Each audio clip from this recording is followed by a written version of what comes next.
梦幻猫城堡改造计划正式开始。第一步，拆。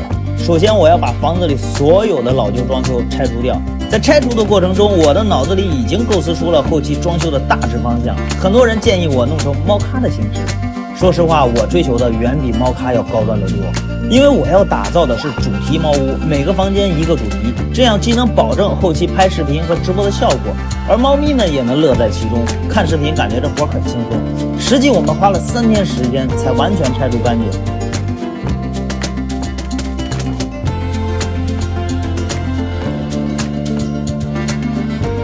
整理出来的一些不要的家具都赠送给了邻居，这样既不浪费，还能和邻居搞好关系。就在我沾沾自喜的时候，有个钉子竟然碰瓷儿。打造梦幻猫城堡第3集，这些都是从房间里拆除的陈旧装修。接下来就要开始收拾院子了。首先要把这棵樱桃树砍掉，因为离墙太近，担心以后会成为猫咪们越狱的隐患，所以必须要处理掉。树干可以保留。门前的这棵枣树因为长得太过茂密，影响房子的采光，所以也要修剪一下。以后可以当做猫咪们练习攀爬和磨爪子的天然工具。处理完这2棵树，剩下的一些花花草草也得铲除干净。用了2天时间，终于把院子收拾干净了。跟之前的照片一对比看，160平的院子还真不小。再回到房间里，用了5天时间把这些坑坑洼洼的墙面修补平整，之后就可以刷漆了。打造梦幻猫城堡第4集，刷漆。先从院子的外墙开始，我选择了比较干净的橙黄色，因为四周都被房子包围，这个颜色可以提升院子里整体的亮度。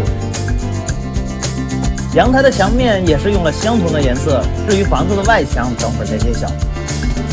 来到房间里，先把房顶喷成白色，1楼的客厅我刷成了嫩绿色，准备打造成森林主题。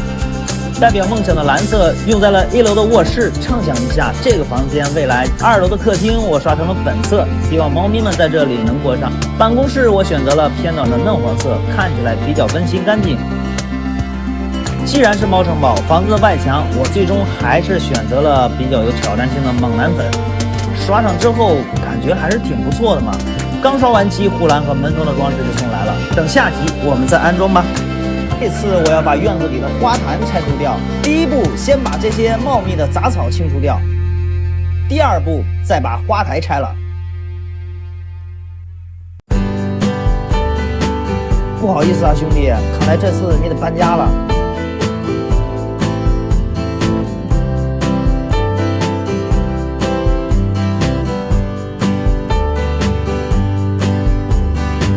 总算是拆完了，发现手上磨了个泡。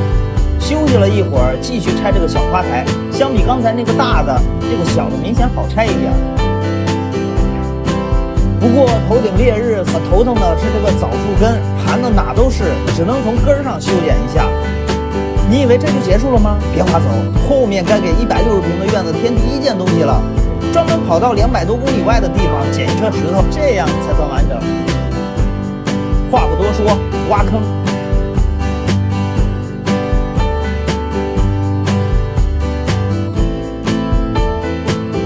我觉得这是给自己挖了一个坑啊！花了200块钱，我就怎么可不成了？这么大的石头搬起来是真费劲。总算是弄好了，可我发现一个问题，这个灶头看起来感觉怪怪的，你们说像什么呢？时间过得真快，把青枣熬成了红枣。院子里这2个家伙也得装饰一下，先用这种管子罩住。打造梦幻猫城堡第7集，超大仙人掌猫爬架。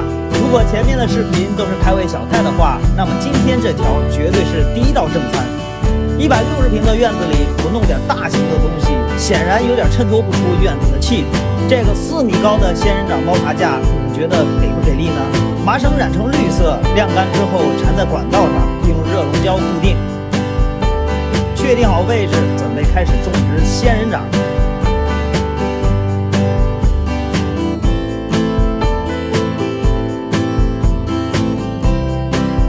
感觉还缺点什么，再铺上一层沙子，营造出沙漠的感觉，用石块围个边儿。巨型仙人掌猫爬架就种好了。到时候一堆猫，今天就要带你们去寻找我理想中能作为猫城堡镇院之宝的树是什么样的。这棵有了40-50年树龄的老树，无论从造型还是高度，都符合我的要求，还等什么？直接挖走！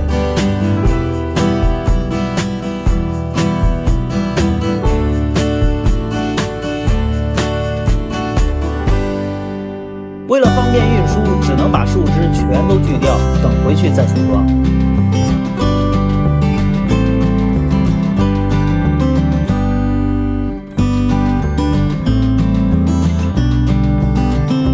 打包完成，赶紧回家。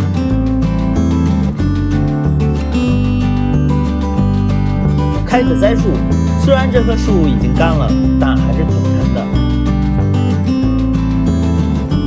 浇水不是为了让它复活，而是让它更加稳固。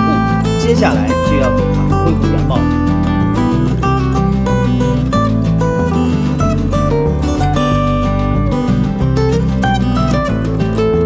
这棵树我为什么会保留呢？难道仅仅是因为我贪恋这些枣吗？不，是因为我要用它来作为2楼阳台和猫爬架树之间天梯连接的支点。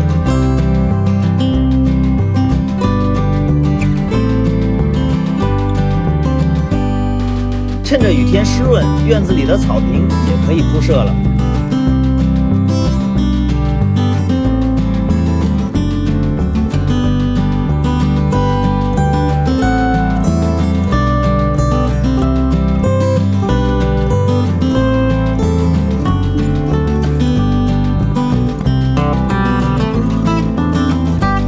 想象一下，以后猫咪在草地上嬉戏追逐打闹，作为铲屎官的我和你们一定是最……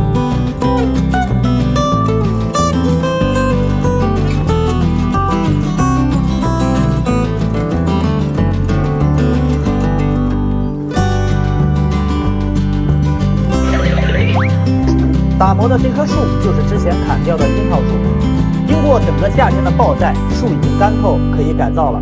给它装上灯，做一个有灯光的猫爬架。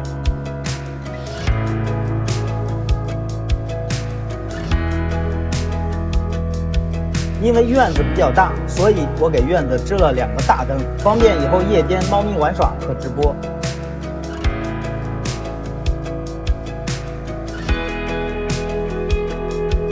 大灯一开，夜里的院子亮如白昼。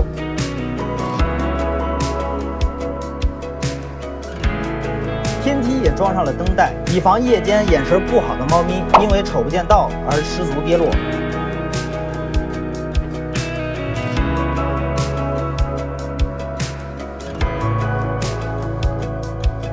小桥流水人家为了方便猫咪们赏鱼，特意做了这么一个小桥。另一边，侦察兵大迪又偷摸过来了，听到我说有鱼，赶紧跑到水池边看看，估计心想以后有了吃自助的地方。按耐不住激动的心情，转身赶紧回去报告大白。最后终于轮到要给这棵猫爬树装灯了。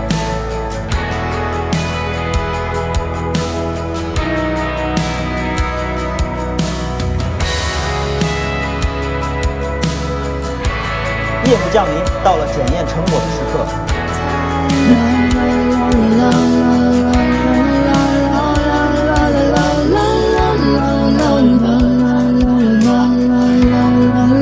院子里体验了。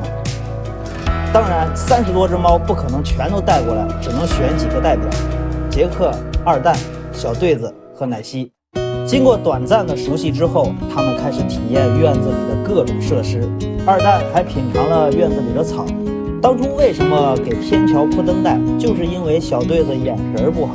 马上要过年了，可惜我们这里不让放烟花，那我就用这棵树的灯光效果来满足自己一下吧。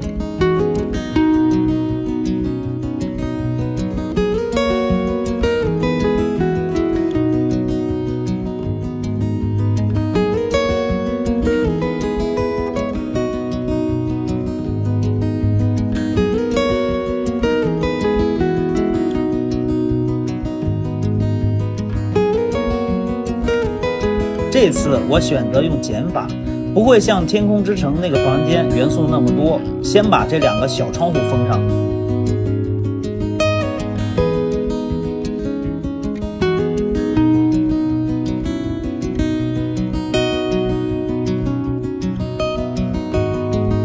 既然是森林主题，当然离不开动物，而跟猫关系最为亲密的动物之一就是鱼。怎么把鱼设计的有意思呢？我想到了迷宫，把两者一结合，创意就有了。全球首个鱼形迷宫猫爬架即将诞生。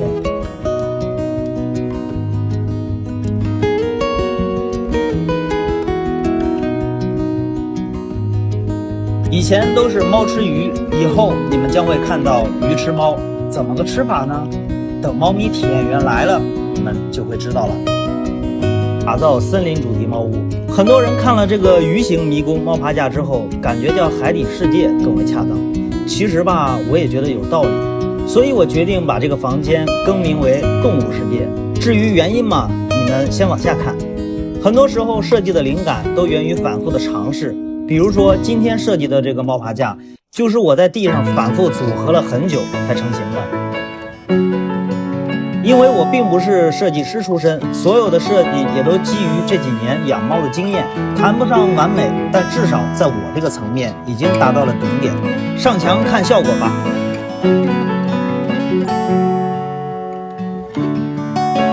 看到这儿的朋友要恭喜你们了，你们见证了全球第一个蝴蝶迷宫猫爬架的诞生，静待猫咪体验官们莅临。在网上看到过一个螺旋形猫爬架，我挺喜欢，所以我也要给自己的主题猫屋里设计一个。于是我们摸索着不断调整改进，最终还是做出来了。虽然美观度上比不上人家的，但至少从实用性上还是没问题的。现在动物世界主题猫屋有了水里游的鱼形迷宫猫爬架，还有了天上飞的蝴蝶形迷宫猫爬架，就差一个地上跑的了。这次真的是让我有点绞尽脑汁，想来想去，我也不知道最终设计的这个猫爬架是蜘蛛还是螃蟹。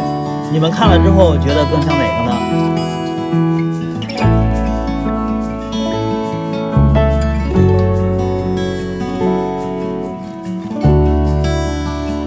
目前为止，这个主题猫屋已经基本改造完毕，感觉窗户这边有点空，再加2个跑步机。这一大一小2个跑步机也是我们自己动手做的，但遗憾的是制作过程我没有拍下来。至于原因，等会儿再告诉你。很多人担心猫咪进了迷宫之后出不来，其实完全没有这个必要。我设计的迷宫难度系数还是挺低的，只要猫咪熟悉了之后，很容易就能出来。不过以后我还可以增加难度。蝴蝶迷宫就更容易了，全是出口，而且安装的时候也是很牢固的。为什么有些过程我没拍？打造梦幻猫城堡第13集。旅客朋友们，现在已抵达天空之城。熊子们，一个手一个一位。主题猫屋毕竟是给猫住的，即便我觉得不错，但适不适合猫咪们，这得让他们自己说了算。所以在这个房间完工之前，我得让他们过来体验一下，看看还有没有什么不足之处。等这批猫咪体验员回去之后，估计又有的吹了。改造继续，主题猫屋怎么能少了背景画？专门请了绘画老师给主题猫屋添加点元素。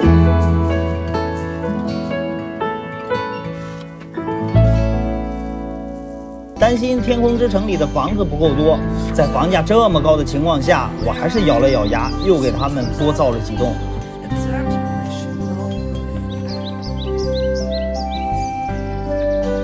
看到这儿，我想你们应该能明白为什么我给这个房间取名叫天空之城了吧？先等等，最后不给你们看看终极效果，我怕你们会有遗憾。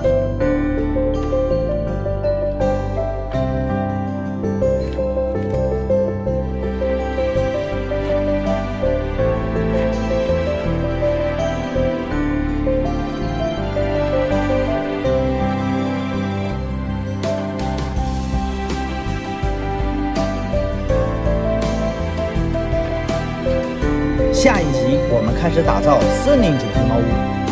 为了迎接猫咪们正式入住，我要给它们打造一个星光大道。废话不多说，咱们先来组装小路灯。帮忙的这些人其实都是亲戚朋友，不过他们可都是专业的，所以安全这块你们不用担心，每个细节我们都会把控好。因为院子里的小路不是直的，安装瀑布串灯就需要中间有拱形架，人多力量大，两边同时进行。这些小路灯的组装看着简单，但是架步数数量多，花了我们3个小时才组装完毕。把它们摆放好位置，接上线，然后就可以摆放拱形架了。之后要在上面安装瀑布串灯。现在你们知道院子里为什么要安装大灯了吧？晚上干活方便呀。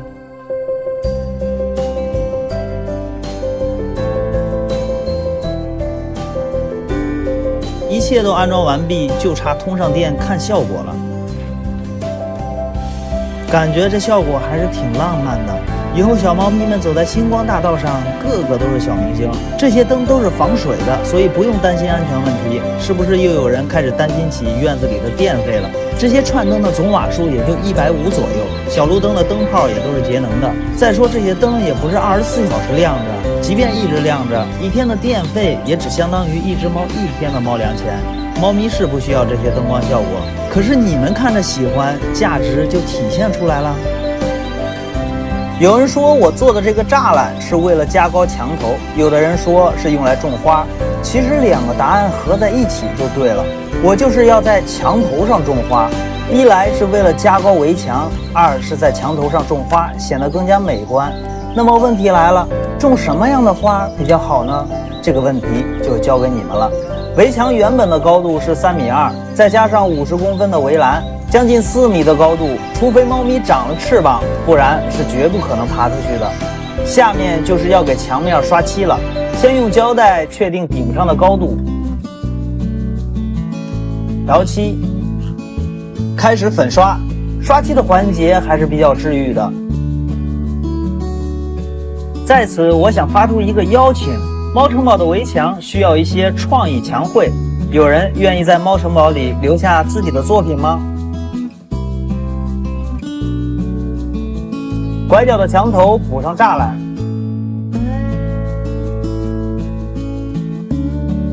大功告成。到底墙头上种什么花呢？你们有答案了吗？看着院子里盛开的鲜花，再也没有什么场景能更治愈我了。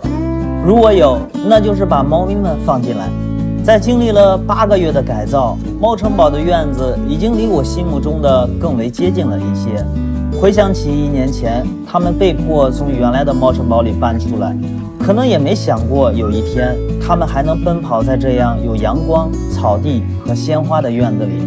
一路走来，我经受了各种各样的质疑，但有一点我是可以肯定的，那就是我的初心从未改变。让我收养的这些猫咪们可以过上好一点的生活，从它们的状态似乎也能印证。我能理解有些朋友们的担心，院子里有一些所谓的隐患。不过目前它们主要生活的区域还是在房子里，偶尔才会来院子里玩耍，而且全程我也都会看护。其实我们也没必要把这些猫咪们想得那么傻，毕竟以前都是在外面流浪。反倒是常年生活在封闭区域里的猫咪，我建议还是要尽量做到万无一失。很感谢那些关心这些猫咪和我的朋友们。之前有人好奇，猫咪们自己会知道进屋吗？你们听，院子里的鸡一叫，它们就知道要该回去了。